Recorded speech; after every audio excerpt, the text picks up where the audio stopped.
ನಮ್ಗೆ ಏನೇನೆಲ್ಲ ಬೇಕು, ಒಂದು ಡಸ್ಟ್ಬಿನ್, ಬೌಲ್ಗೆ ನಾನು ಡಸ್ಟ್ಬಿನ್ ಕವರ್ನ ಹಾಕಿ ಇಟ್ಕೊಂಡಿದೀನಿ. ಮತ್ತೆ ಬೌಲಲ್ಲಿ ವಾರ್ಮ್ ವಾಟರ್ನ ತಗೊಂಡಿದೀನಿ, ಅದಕ್ಕೆ ರೋಸ್ ಪೆಟಲ್ನ ಆ್ಯಡ್ ಮಾಡಿದೀನಿ. ಸೊ ನೆಕ್ಸ್ಟ್ ನಮಗೆ product gloves, wet tissue, acetone, nail polish, ಇದು ಪೆಡಿಕ್ಯೂರಲ್ಲಿ ಯೂಸ್ ಆಗುತ್ತೆ. ಸೊ ನಾನು ಸೆಟಪ್ಗೆ ಅರೇಂಜ್ ಮಾಡಿ ಇಟ್ಟಿದ್ದೀನಿ. ಓಕೆನಾ, ಇದಿಷ್ಟು ಇವು ಮೂರು ನಮಗೆ ಪೆಡಿಕ್ಯೂರಲ್ಲಿ ಯೂಸ್ ಆಗುತ್ತೆ. So cotton, scissor, cutter, pusher, nail shaper, cuticle remover, nail buffer. ಓಕೆನಾ, ಇದಿಷ್ಟು ನಮಗೆ ಮೆನಿಕ್ಯೂರ್ ಮಾಡ್ತಾ ಇದೀವಿ ಅಂದ್ರೆ ಇದಿಷ್ಟು ಪ್ರಾಡಕ್ಟ್ಸ್ ಬೇಕು. ಸೊ ನಾನು ವಾಟರ್ನ ಕಸ್ಟಮರ್ಗೆ ಕೇಳಿ ಇಟ್ಟಿದ್ದೀನಿ, ಯಾಕಂದ್ರೆ ಕೆಲವ್ರಿಗೆ ಬಿಸಿ ಓಕೆ ಅನ್ಸುತ್ತೆ, ಕೆಲವ್ರಿಗೆ ಬಿಸಿ ತಡಿಯಲ್ಲ. ಸೊ ಹಾಗಾಗಿ ಅವ್ರಿಗೆ ವಾಟರ್ ಈ ವಾರ್ಮ್ ವಾಟರ್ ಓಕೆನಾ ಅಂತ ಕೇಳಿ ಇಟ್ಟಿದ್ದೀನಿ. ಸೊ ಇವಾಗ ಸ್ಟಾರ್ಟ್ ಮಾಡೋಣ ಪ್ರೊಸೀಜರ್. ಸೊ ಫಸ್ಟಿಗೆ ಅವ್ರ ನೈಲಲ್ಲಿ ಏನಾದರೂ ನೈಲ್ ಪಾಲಿಶ್ ಇದೆಯಾ ಅಂತ ಚೆಕ್ ಮಾಡ್ಕೋಬೇಕು. ಸೊ ಅಸಿಟೋನ್ನ ಯೂಸ್ ಮಾಡ್ಕೋಬೇಕಾಗತ್ತೆ. ಇವ್ರ ನೈಲ್ ಪಾಲಿಶ್ ಹಚ್ಚಿಲ್ಲ, ಸೊ ಹಾಗಾಗಿ ನಾನು ಏನು ಮಾಡ್ತೀನಿ, ನೈಲ್ನ ಕಟ್ ಮಾಡ್ತೀನಿ. ಸೊ ನೈಲ್ ಎಷ್ಟು ಕಟ್ ಮಾಡಬೇಕು ಅಂತ ಕ್ಲೈಂಟ್ನ ಫಸ್ಟ್ ಕೇಳ್ಕೋಬೇಕು. ಯಾವ ರೀತಿ ಕಟ್ ಮಾಡಬೇಕು ನಿಮಗೆ, ಅದೇ ನೈಲ್ಸ್ ಇರಲಿ ಬಟ್ ಶೇಪ್ ಮಾತ್ರ. ಅವ್ರಿಗೆ ನೈಲ್ ಸೇಮ್ ಏನಿದೆ ನೈಲ್ ಗ್ರೋತು ಅಷ್ಟೇ ಇರ್ಬೇಕಂತೆ, ಶೇಪ್ ಮಾತ್ರ ಕೊಡೋದಿದೆ. ಸೊ ಹಾಗಾಗಿ ಸ್ವಲ್ಪ ಎಡ್ಜಸ್ ಅಲ್ಲಿ ಕಟ್ ಮಾಡಿ ನಾನು ಶೇಪ್ ಅನ್ನ ಕೊಡ್ತೀನಿ.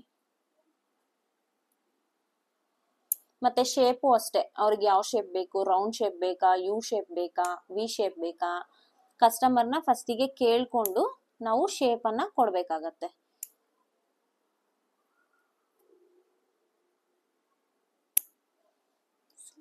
ಗ್ಲೌಸ್ ಅನ್ನ ಹಾಕೊಂಡ್ಬಿಡಿ, ಸೊ ದಟ್ ನಿಮ್ಮ ಹ್ಯಾಂಡ್ಸು ನೀಟಾಗಿರತ್ತೆ.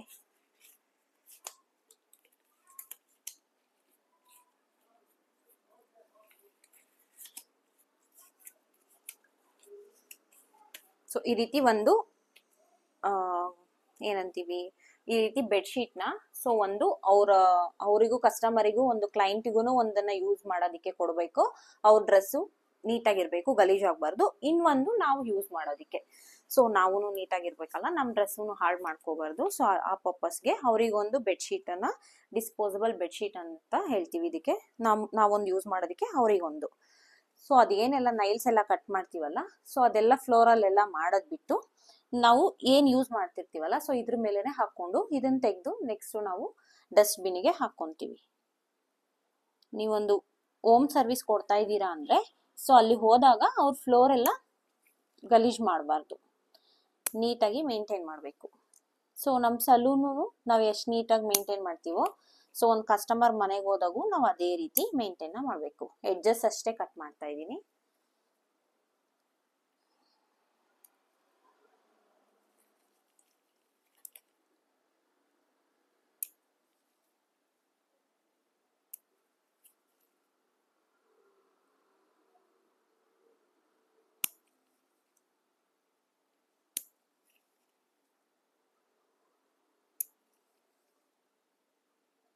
ಕ್ಲೈಂಟ್ಗೆ ಹೋಮ್ ಸರ್ವಿಸ್ ಕೊಡ್ತಾ ಇದೀವಿ ಅಂದ್ರೆ ಅವ್ರ ಫ್ಲೋರ್ ಏನಾದ್ರೂ ಗಲೀಜ್ ಆಗಿಲ್ಲ ಅಂದ್ರು ಒಂದ್ಸಲ ಲಾಸ್ಟಿಗೆ ನಾವು ಬರೋವಾಗ ಫ್ಲೋರ್ ಏನಿದೆ ನಾವು ಎಷ್ಟು ಯುಟಿಲೈಸ್ ಮಾಡ್ಕೊಂಡಿರ್ತೀವಲ್ಲ ಆ ಪ್ಲೇಸ್ನ ನೀಟ್ ಮಾಡಿ ಬರಬೇಕು. ಸೊ ಇದಿಷ್ಟು ಕಟ್ ಆಯ್ತು, ನಂದು ನೈಲ್ಸ್ ಎಲ್ಲ ಕಟ್ ಮಾಡಿದಾಗಿದೆ. ಇವಾಗ ಶೇಪ್ ಮಾಡೋಣ. ಸೊ ಇದಕ್ಕೆ ವುಡನ್ ಯೂಸ್ ಮಾಡ್ತಾ ಇದ್ದೀನಿ, ಯೂಸ್ ಅಂಡ್ ಥ್ರೋ ಇದು. ಓಕೆನಾ, ಯೂಸ್ ಮಾಡಿ ಥ್ರೋ ಮಾಡೋದು. ಒಂದು ಕಸ್ಟಮರ್ಗೆ ಯೂಸ್ ಮಾಡಿದೀನ, ಇನ್ನೊಂದು ಕಸ್ಟಮರ್ಗೆ ಯೂಸ್ ಮಾಡಬಾರ್ದು.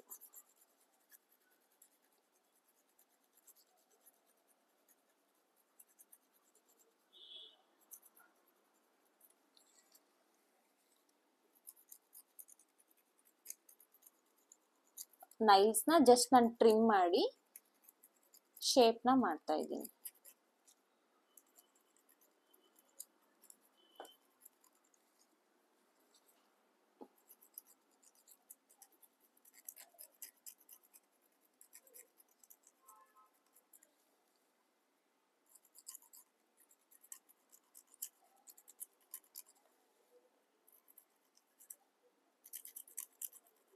ಇದು ಸ್ವಲ್ಪ ಹಾರ್ಡ್ ಆಗಿ ರಫ್ ಆಗೇ ಇರುತ್ತೆ.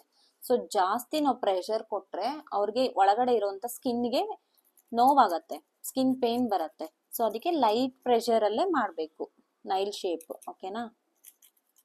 ರೆಸ್ಪಾನ್ಸ್ ಮಾಡ್ರಿ, ಹ್ಞೂ ಆ ಅಂತ ಏನಾದ್ರು ಹೇಳ್ರಿ, ಸುಮ್ಮನಿದ್ರೆ. ಯಾರಿಗೆ ಹೇಳ್ಕೊಡ್ತಾ ಇದ್ದೀನಿ ಇವಾಗ ನಾನು? ಯಾರಿಗೆ ಟೀಚ್ ಮಾಡ್ತಾ ಇರೋದು? ರೆಸ್ಪಾನ್ಸ್ ಮಾಡ್ಬೇಕು ತಾನೆ. ಸ್ಟೂಡೆಂಟ್ಸು ಸುಮ್ಮನೆ ಇದ್ರೆ ಹೆಂಗೆ? ಆಕ್ಟಿವ್ ಆಗಿರ್ಬೇಕು ನೀವು.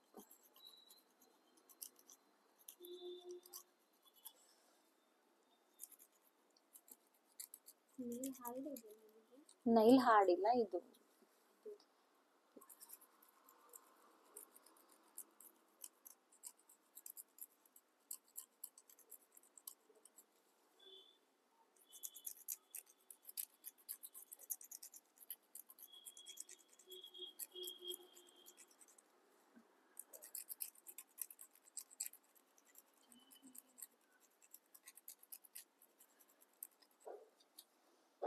ಸೊ ಈ ರೀತಿ ಕಟ್ ಮಾಡಿ ನಾವು ಶೇಪ್ ಮಾಡಿದಾದ್ಮೇಲೆ ಕಾಟನ್ ಇಂದ ನೀಟಾಗಿ ಈ ರೀತಿ ಒಂದ್ಸಲ ಒರೆಸ್ಕೋಬೇಕು. ಒರೆಸಿದ್ದೆಲ್ಲ ಆದ್ಮೇಲೆ ಸೊ ಇದಕ್ಕೆ ನೈಲ್ ಬಫರ್ ಅಂತ ಕರಿತೀವಿ. ಸೊ ನೈಲ್ ಮೇಲೆ ಕೆಲವ್ರಿಗೆ ಯೆಲ್ಲೋಯಿಶ್ ಕಲರ್ ಇರುತ್ತೆ, ಸ್ವಲ್ಪ ಹಾರ್ಡಾಗಿರುತ್ತೆ, ನೀಟಾಗಿರಲ್ಲ. ಸೊ ಅವಾಗ ಈ ರೀತಿ ಬಫರಿಂಗ್ ನ ಮಾಡ್ತೀವಿ. ಸೊ ಆ ನೈಲ್ ನ ನೀಟಾಗಿ ಸಾಫ್ಟ್ ಮಾಡೋದಿಕ್ಕೆ.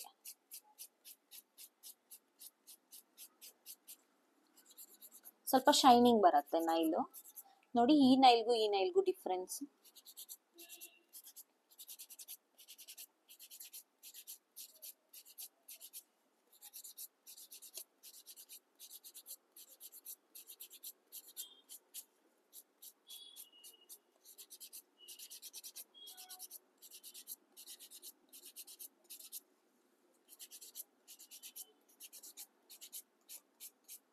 ಪಾಸ್ ಮಾಡೋ ಇದು ಮತ್ತೆ